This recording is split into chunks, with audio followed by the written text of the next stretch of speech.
How to hide the category of my profile on my profile in Instagram. Today guys, I will show you how to do this. Just watch the video until the end.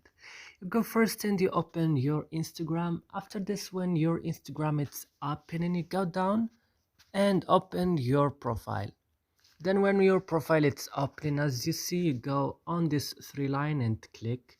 Then you go to, or just you can go easily and click on edit profile.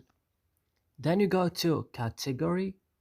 I have a category before, it's entrepreneur. As you see, I go up, display on profile.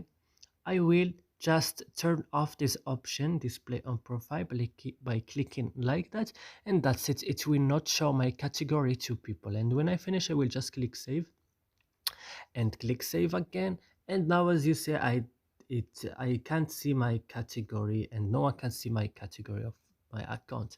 And that's it guys, I hope this video is useful and helpful for you. Don't forget to like and subscribe in our channel, and see you next video.